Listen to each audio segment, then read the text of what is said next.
John chapter 19. So then Pilate took Jesus and scourged him. And the soldiers twisted a crown of thorns and put it on his head. And they put on him a purple robe. Then they said, "Hail, King of the Jews!"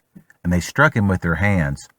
Pilate then went out again and said to them, "Behold, I am bringing him out to you, that you may know that I find no fault in him."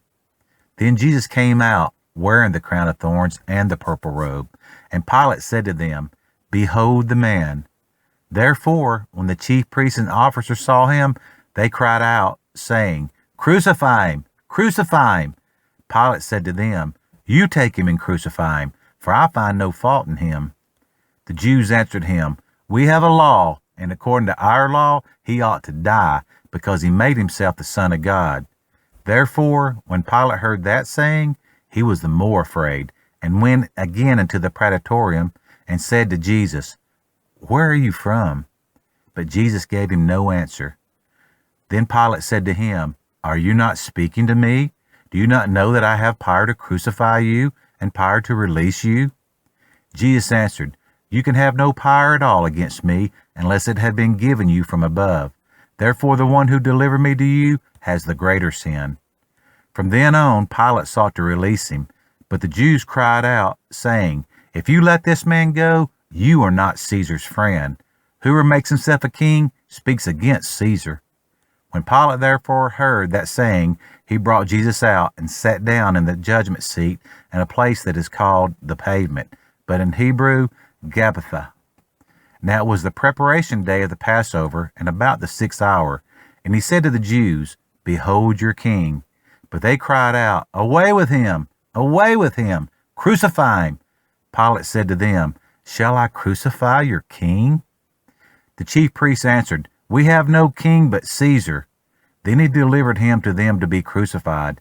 Then they took Jesus and led him away.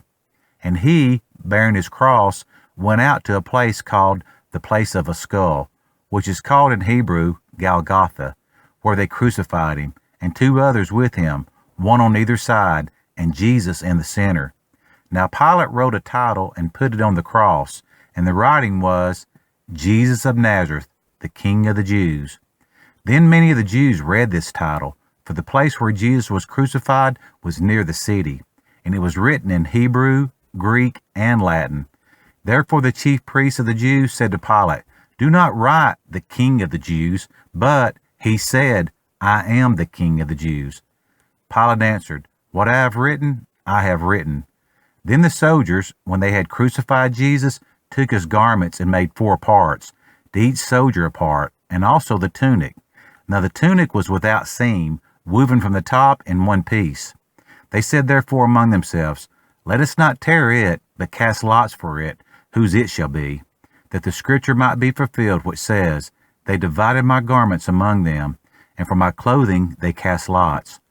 Therefore the soldiers did these things. Now there stood by the cross of Jesus his mother, and his mother's sister, Mary the wife of Clopas, and Mary Magdalene. When Jesus therefore saw his mother and the disciple whom he loved standing by, he said to his mother, "Woman, behold your son." Then he said to the disciple, "Behold your mother." And from that hour that disciple took her to his own home. After this, Jesus, knowing that all things were now accomplished, that the scripture might be fulfilled, said, "I thirst." Now a vessel full of sour wine was sitting there, and they filled a sponge with sour wine, put it on the hyssop, and put it to his mouth. So when Jesus had received the sour wine, he said, "It is finished." And bowing his head, he gave up his spirit. Therefore, because it was the preparation day, that the body should not remain on the cross on the Sabbath, for that Sabbath was a high day, the Jews asked Pilate that their legs might be broken, and that they might be taken away. Then the soldiers came and broke the legs of the first, and of the other, who was crucified with him. But when they came to Jesus and saw that he was already dead, they did not break his legs. But one of the soldiers pierced his side with a spear, and immediately blood and water came out. And he who has seen has testified, and his testimony is true, and he knows that he is telling the truth, so that you may believe. For these things were done that the scripture should be fulfilled. not one of his bones shall be broken. And again another scripture says, they shall look upon him whom they pierced. After this, Joseph of Arimathea, being a disciple of Jesus, but secretly for fear of the Jews, asked Pilate that he might take away the body of Jesus, and Pilate gave him permission. So he came and took the body of Jesus. And Nicodemus, who at first came to Jesus by night, also came, bringing a mixture of myrrh and aloes, about 100 pounds. Then they took the body of Jesus and bound it in strips of linen with the spices, as the custom of the Jews is to bury. Now in the place where he was crucified there was a garden, and in the garden a new tomb in which no one had been laid. So there they laid Jesus because of the Jews' preparation day, for the tomb was nearby.